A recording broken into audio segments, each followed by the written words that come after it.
Bonjour et bienvenue dans cette nouvelle vidéo sur comment apprendre le référencement e-commerce en 21 jours.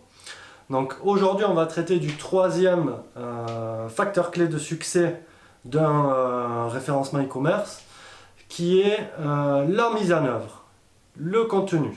On a vu que le premier facteur clé de succès c'était de tourner toute l'équipe, le graphiste et le dev, le référenceur autour des besoins de là ou des cibles.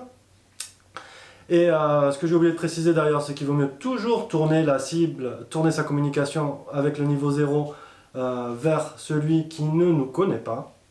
Je vous en parle parce qu'en ce moment j'ai un cas d'une application, un logiciel dédié à l'organisation de courses qui communiquait toutes les nouveautés. Je lui dis mais il manque le niveau 0. Celui qui ne vous connaît pas. Votre objectif, c'est bien d'aller vers de nouveaux sports. Oui, ils sont worldwide, hein. C'est champions en développement et sur leur cœur de métier et sur l'applicatif. Mais voilà, la base de la communication, c'est aussi ça. Deuxième facteur clé de succès, benchmark concurrentiel.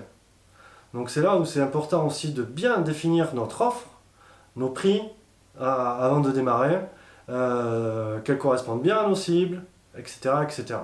Connaître à fond les atouts et les faiblesses de ses concurrents. Ça permet de s'étalonner avec les acteurs du marché. Aujourd'hui, la mise en œuvre, elle n'est pas toujours très simple. Parce que souvent, le référenceur, c'est un pompier, il arrive quand tout est déjà fait. Et comme je vous le disais, il vaut mieux commencer avec le référenceur dès le départ.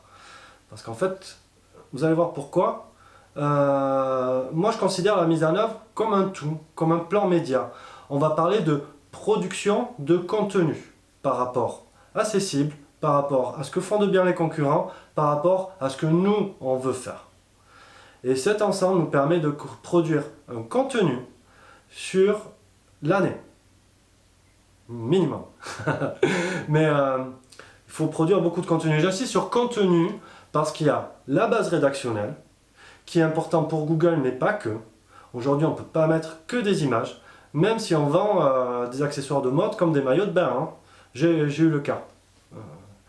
Le texte va permettre de définir précisément la qualité. Donc, va développer des caractéristiques techniques, mais aussi des descriptions sentimentales par rapport à nos cibles.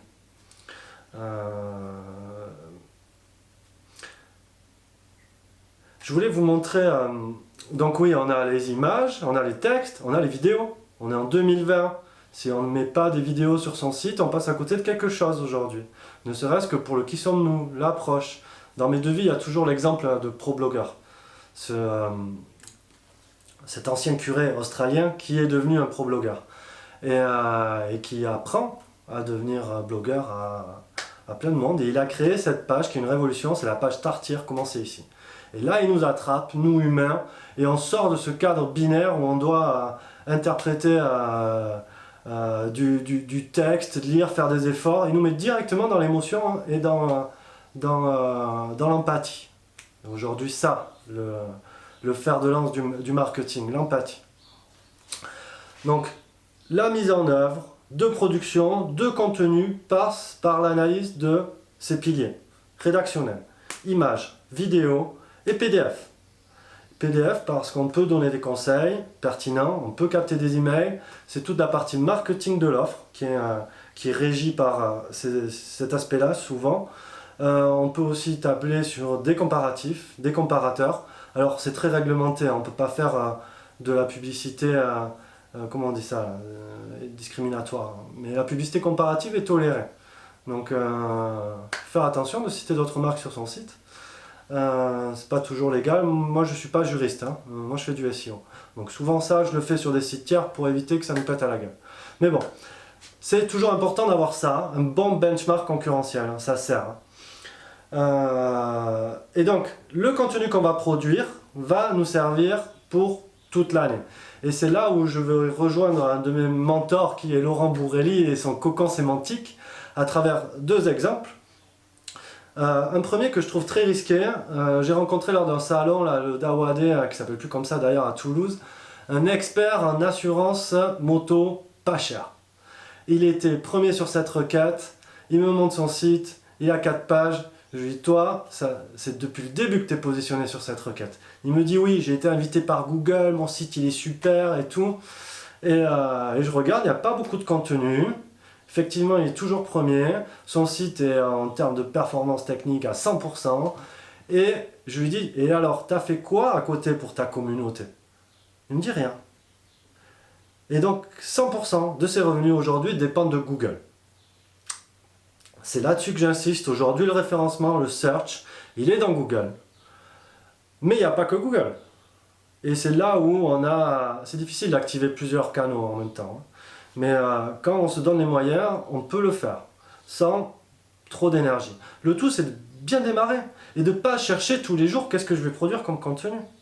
Donc, la verticalité dans l'information qu'on va développer, elle est importante à maîtriser dès le départ. Parce qu'on perd du temps et de l'efficacité en ne sachant pas quoi faire. Donc pour moi, la production du contenu, elle correspond à un plan média.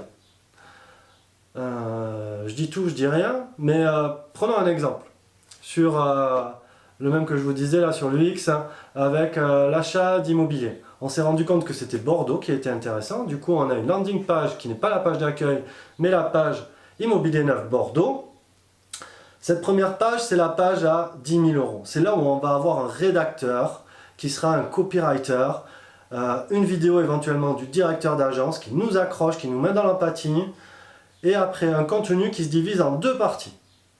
Les motivations de l'internaute. Habiter dans un logement neuf à Bordeaux, investir dans un logement neuf à Bordeaux. Là, on a une première page qui est parfaite, en introduction, en accroche, en UX. En dessous, on peut développer du texte, des offres, faire remonter les meilleures ventes, les actus du moment, ce qu'on veut. Mais c'est secondaire, ça permet de faire du remplissage. Deuxième niveau, on va répondre à nos cibles. Ça va être encore des pages à 10 000 €, des pages qui vont convertir, qu'on va A/B tester. Habiter dans un logement neuf à Bordeaux, investir dans un logement neuf à Bordeaux. Et là, deuxième niveau de contenu, repage à 10 000 €. En dessous, on travaille cette granularité de l'information et on renseigne avec un FAQ, avec une guideline, avec un guide de l'achat du neuf à Bordeaux quand on veut acheter, avec un guide de l'achat du neuf à Bordeaux quand on veut investir. Et là, on produit nos contenus. Ça met le temps qu'il faut, mais il faut le produire. Et là, c'est du contenu qui est de qualité moyenne. Toujours du contenu froid, hein. Il n'y a pas d'actu, il n'y a rien qui va être périssable dans le temps. C'est du contenu qui va être valorisé et qui va gagner en visibilité tout au long de la vie du site. Qu'il faudra actualiser, c'est important. On va voir dans les prochains jours qu'est-ce que c'est de la qualité. Et donc, troisième niveau d'information, page de qualité moyenne, mais pertinente par rapport à nos cibles. Et on peut faire un dernier niveau, le quatrième niveau, des pages à 2 €, des pages liantes, des pages rédigées offshore, de pauvre qualité mais qui vont permettre de lier tout ça. Qui seront des expressions connexes, des FAQ, typiquement. Ça peut être très simple, hein. On a un outil qui s'appelle Answer the Public, qui permet de justement capter toutes les questions qui sont posées sur des choses précises. Il n'y a pas de volumétrie, par contre c'est extrêmement liant entre les pages. Et on l'a vu dans mon introduction au référencement, la diffusion du PageRank à l'intérieur d'un silo de pages, il est important. Et c'est là où je rejoins ce concept de cocon sémantique qui est très compliqué, mais expliqué comme ça, j'espère que c'est assez clair. Donc, voilà pour aujourd'hui la mise en œuvre et la production de contenu pour son référencement, à la fois Google, à la fois réseaux sociaux. Les réseaux, on choisit ceux qui sont adaptés à la cible, hein, c'est pas la peine d'aller partout, mais on canalise les efforts, la production pour toucher sa cible. Après, tout le reste de l'année, on peut faire du live ou couvrir des actus chaudes. C'est très important, c'est un nom, ça s'appelle du newsjacking. On se sert de l'actualité pour avoir de la portée sociale. Merci, bonne journée, à très vite.